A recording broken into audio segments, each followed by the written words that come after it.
Good morning students. बच्चों, अभी हमने शेमुशी भाग 2 पुस्तक के 6 पाठ कर लिए हैं। अब हम व्याकरण में से समास कार्य करेंगे। सबसे पहले हमें यह पता होना चाहिए कि समास क्या है या समास किसे कहते हैं, समास की उत्पत्ति कैसे हुई है। समास शब्द सम उपसर्ग से और अस धातु तथा घय प्रत्यय से मिलकर बना है। इसका अर्थ है दो या दो से अधिक पदों को मिलाकर एक शब्द बनाना। दो या दो से अधिक पदों को मिलाकर एक शब्द बनाना। दूसरे शब्दों में हम इसे यह कह सकते हैं कि दो या दो से अधिक पदों का समाहार करना, मिलाना या संक्षेप करना समास कहलाता है। अर्थात एक से अधिक शब्दों को एक ही शब्द के रूप में कहना या लिखना समास कहलाता है। तो बच्चों, हमने इसकी परिभाषा अनेक तरह से की है। तो जो पंक्ति अंडरलाइन की हुई है, आप अपनी नोटबुक में वही लिखना समास की परिभाषा। तो आप लिखेंगे एक से अधिक शब्दों को एक ही शब्द के रूप में कहना या लिखना समास कहलाता है। और समास का प्रयोग गद्य और पद्य दोनों में होता है। आप जानते हैं गद्य क्या होता है और पद्य क्या होता है। पद्य जो हम श्लोक पढ़ते हैं उन्हें पद्य कहा जाता है, और गद्य जो कहानी पढ़ते हैं उसे हम गद्य कहते हैं। जो पैराग्राफ आते हैं उसको हम गद्य कहते हैं। जिस प्रकार से उदाहरण है हमारे पास रामः च श्यामः च कृष्णः च, ये हमने इसका विग्रह किया हुआ है। रामः च श्यामः च कृष्णः च, इन तीनों नामों को मिलाकर जो एक समस्त पद बनता है वह होता है राम श्याम कृष्ण। तो ये है समास। राम श्याम कृष्ण ये समास है। और जो रामः च श्यामः च कृष्णः च है वो इसका विग्रह होता है।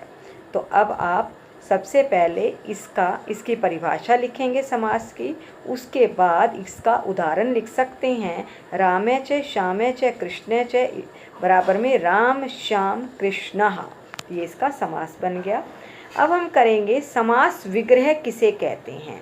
अभी हमने किया समास किसे कहते हैं, अब हम करेंगे समास विग्रह किसे कहते हैं। समास होने के बाद सभी शब्दों को यदि विभक्ति के साथ अलग अलग पुनः लिख दिया जाए तो उसे विग्रह या समास विग्रह कहा जाता है। जैसे हमारे पास एक शब्द है राजपुत्र है, ये समास युक्त पद है। राजपुत्र है क्योंकि ऊपर हमने पढ़ा है एक परिभाषा कि एक से अधिक शब्दों को एक शब्द के रूप में कहना समास कहलाता है। तो राजपुत्र है, ये एक ही शब्द है हमारा, तो ये समास है। इसका विग्रह क्या होगा। राज्ञ है, पुत्र है, हिंदी में जिसको हम कहेंगे राजा का पुत्र, इसी को हम संस्कृत में लिखते हैं राज्ञ है, पुत्र है। तो फिर से इसका हमने विग्रह कर दिया। तो इस प्रकार इस अन्यत्र भी इसे जान लेना चाहिए। तो अब हमने पढ़ लिया बच्चों समास किसे कहते हैं, इसका उदाहरण दिया हमने। समास विग्रह किसे कहते हैं, इसका उदाहरण दिया। ये वाले जो मैं आपको बता रही हूँ, जो अंडरलाइन किए हुए हैं, ये आपको अपनी कॉपी में करते जाना है। इसके बाद है कुछ बातें हमें ध्यान देने योग्य होती हैं कि समास जो है वो दो या दो से अधिक शब्दों के बीच में होता है। संधि दो या दो से अधिक शब्दों के अंतिम और प्रथम वर्णों के बीच में होती है। अर्थात ध्यान देने योग्य बात है ये सिर्फ कि संधि तो दो वर्णों के बीच में होती है, लेकिन समास जो होता है वो दो शब्दों के बीच में होता है। फिर समास के भेद हैं तत्पुरुष समास, द्वंद्व समास, बहुव्रीहि समास, अव्ययी भाव समास। तत्पुरुष समास के अंतर्गत कर्मधारय, द्विगु, नय, तत्पुरुष भी आते हैं, लेकिन हमारे यहाँ सिलेबस में बीच बीच में से हैं समास, सारे नहीं हैं। तो इसलिए सबसे पहले हम करेंगे बच्चों अव्ययी भाव समास, जो कि 6 अर्थों में सारा यानी संपूर्ण अव्ययी भाव समास आपके सिलेबस में है। तो सबसे पहले समास की परिभाषा, उसका उदाहरण, समास विग्रह की परिभाषा, उसका उदाहरण, उसके बाद आप सीधे आएंगे समास के भेदों पर और उसमें से अव्ययी भाव समास की परिभाषा पर। तो समास करने पर जो अनव्यय, अनव्यय अव्यय नहीं होता। सबसे पहले पता होना चाहिए अव्यय क्या होता है। अव्यय जो कभी खर्च नहीं होता, अर्थात जिसे विभक्ति काल कारक के अनुसार कभी भी परिवर्तन नहीं किया जा सकता, जिसमें उसे अव्यय कहते हैं। आपको सिलेबस में मैंने करवा भी दी है, अव्यय पद किए हैं सब बच्चों ने। तो समास करने पर जो अनव्यय शब्द अव्यय बन जाए उसे अव्ययी भाव समास का उदाहरण कहा जाता है। विद्यार्थियों को हमेशा यह याद रखना चाहिए कि अव्ययी भाव समास का उदाहरण जहाँ भी प्रयुक्त होगा वह हमेशा वैसा ही रहेगा, अर्थात उसमें किसी भी प्रकार का लिंग वचन आदि का कोई परिवर्तन नहीं होता। तभी तो उसका नाम अव्यय है कि जो कहीं भी परिवर्तित नहीं होता, ना तो लिंग के आधार पर परिवर्तित होता है, ना वचन के आधार पर, ना पुरुष के आधार पर। उदाहरण के लिए जिस प्रकार हम एक यथा शब्द लेते हैं, यथा शब्द उसको चाहे हम पुल्लिंग के साथ लगा दें, चाहे स्त्रीलिंग के साथ लगाएं, चाहे एक वचन के साथ लगाएं, चाहे प्रथम पुरुष के साथ लगाएं, चाहे उत्तम पुरुष के साथ लगाएं, कभी भी परिवर्तित नहीं होता। तो ऐसे पद अव्यय कहलाते हैं। तो जिस समास विधि से कोई पद अव्यय बन जाए उसे अव्ययी भाव समास कहते हैं। ये परिभाषा इसकी लिख सकते हैं, या पहले वाली पंक्ति जो अंडरलाइन की हुई है वो भी आप लिख सकते हैं। इस समास में प्राय पहला पद अव्यय होता है, तो इसका अव्ययी भाव समास का नाम ही इसलिए पड़ा कि इसका पहला पद अव्यय होता है। पहला पद जिस प्रकार संधि में दो पद होते हैं, उसी प्रकार समास में भी दो पद होते हैं, पहला पद और दूसरा पद। तो जिसमें पहला पद अव्यय होता है और दूसरा पद अनव्यय होता है, यानी पहला पद अव्यय होता है और दूसरा पद अव्यय नहीं होता, उसे हम अव्ययी भाव समास कहते हैं। इसका उदाहरण है जैसे अधि हरि, इसमें पहला पद है अधि और दूसरा है हरि, सब जानते हैं। तो जो पहला पद है अधि वो अव्यय है, लेकिन जो हरि है वो अनव्यय है, यानी ये अव्यय नहीं है। परंतु जब यह अव्ययी भाव समास बनता है, जब एक पद बन जाता है, जब अधि हरि हो जाता है, तो इसका विग्रह होता है हरौ इति, तो ये पूरा पद अव्यय बन जाता है।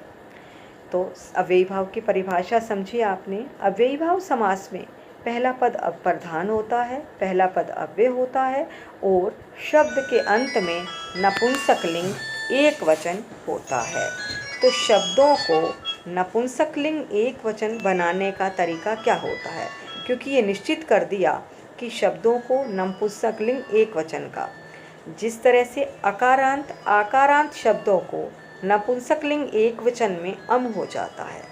जैसे राम है तो उसको हम इस अव्ययी भाव पर इस समास की यही पहचान है कि अकारांत या आकारांत, अकारांत जिन शब्दों के अंत में अ आता है और आकारांत जिन शब्दों के अंत में आ आता है, उनको नपुंसक लिंग एक वचन में अम हो जाता है। जैसे राम है, राम शब्द है, राम को रामम बन जाता है, और गंगा जो शब्द है गंगा को गंगम बन जाता है। आकारांत को भी हमने अम करना है, यानी गंगा में आ को हमने हटा देना है और उसके बाद गंगम करना है। इसी तरह से ईकारांत और ईकारांत शब्दों को नपुंसक लिंग एक वचन में ई हो जाता है। जैसे हरि शब्द है, हरि को हरि और नदी को नदी, यानी अगर हमारे पास ईकारांत ई की मात्रा छोटी लगी हुई है तो हमारी वो छोटी रहेगी, उसके उपसर्ग हट जाएंगे।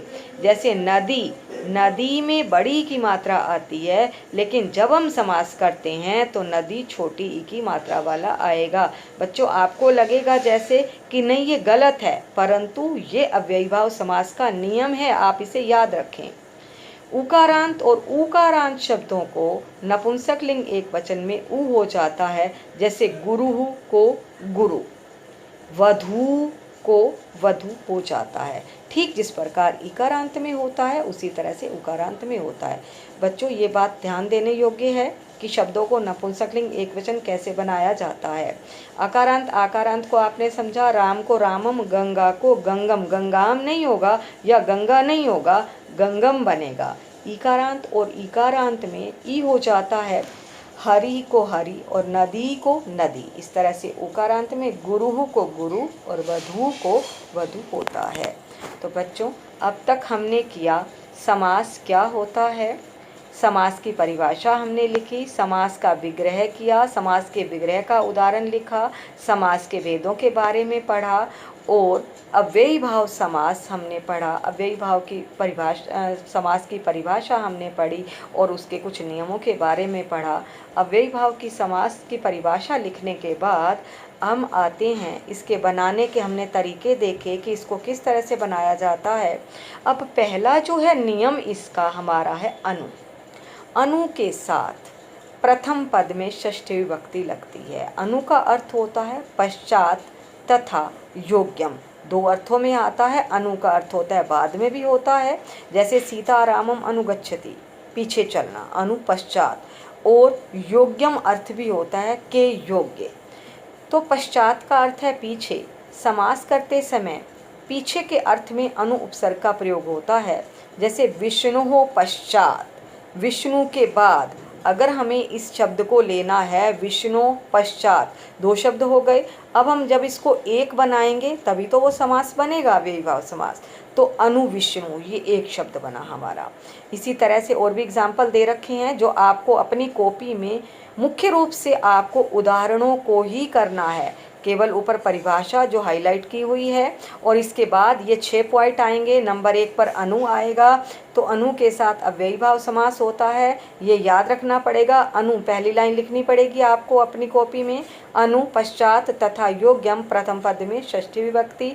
इसके बाद बच्चों ये उदाहरण आप करेंगे, रथानाम पश्चात इति अनुरथम। देखो पीछे वाला नपुंसकलिंग आ गया अनुरथम। पदानाम पश्चात इति अनुपदम।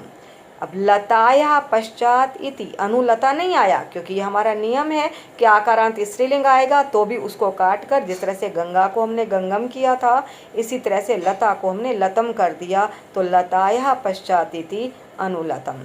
पुत्रस्य पश्चात इति अनुपुत्रम। शंभो पश्चात इति अनुशंभो।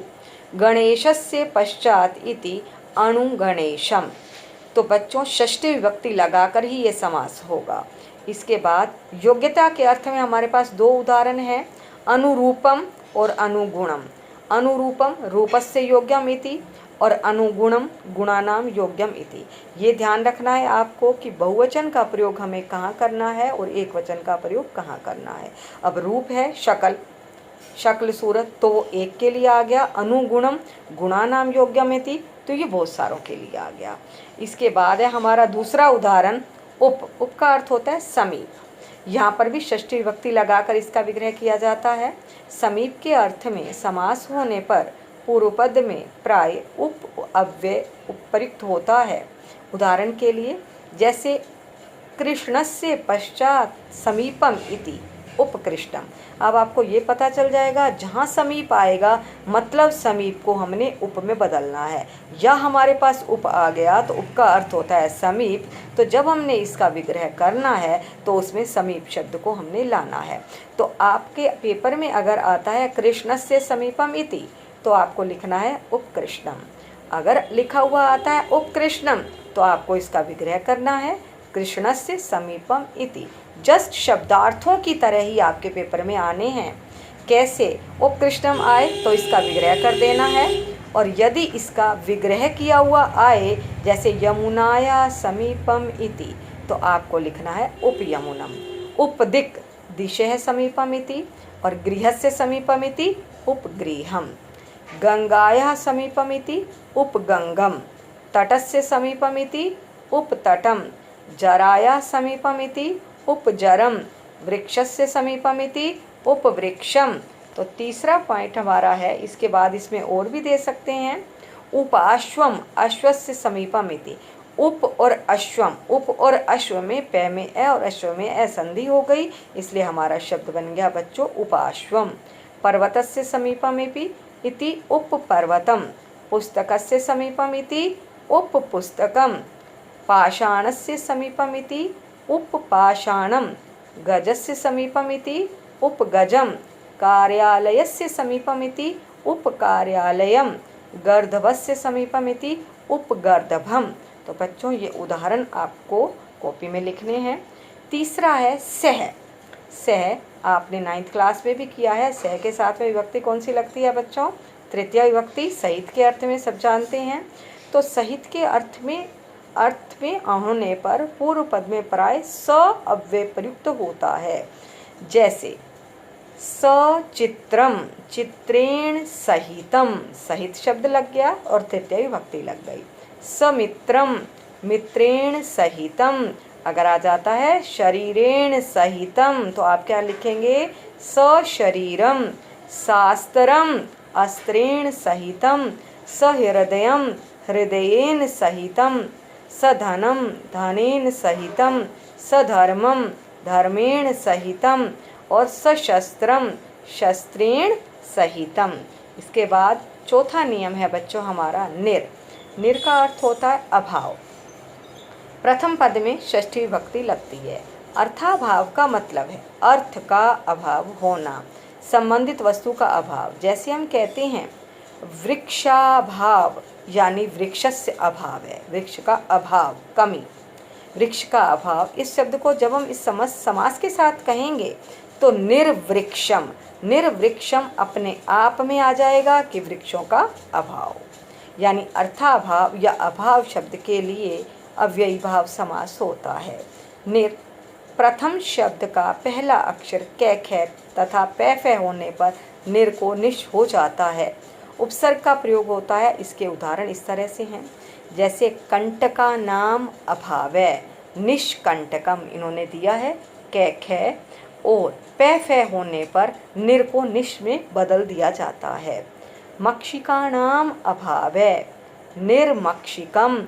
पीछे नपुंसकलिंग एक वचन ही रहेगा, चाहे आपका आगे बहुवचन को दर्शा रहा है। ये हमने नियम में पढ़ा है कि नपुंसकलिंग एक वचन में ही होगा अव्ययी भाव समास।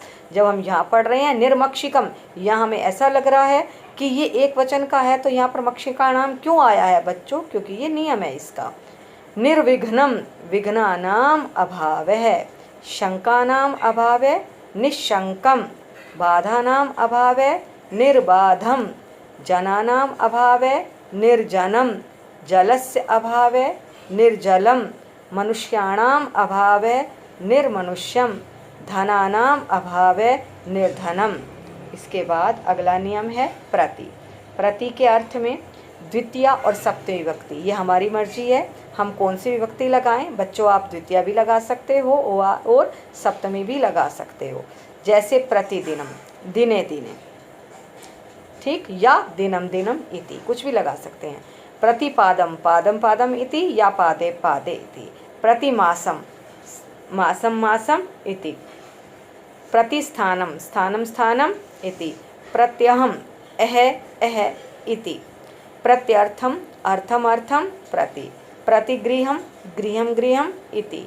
प्रतिभोजनम, भोजनम भोजनम इति। प्रतिदिशम, दिक दिक इति। इति शब्द सबके साथ लगाया जाएगा। अर्थम अर्थम प्रति ने अर्थम अर्थम इति ही कर लेना सब जगह। इसके बाद है अंतिम नियम यथा। यथा शब्द जहाँ पर भी आएगा बच्चों वह अनतिक्रम में शब्द हमारा लगेगा। ध्यान से, अनतिक्रम में कैसे लिखा जाता है, क्योंकि अगर आपके लिखने में गलती हुई तो सारा समास गलत हो जाएगा। तो प्रथम पद में यहाँ द्वितीया विभक्ति लगेगी।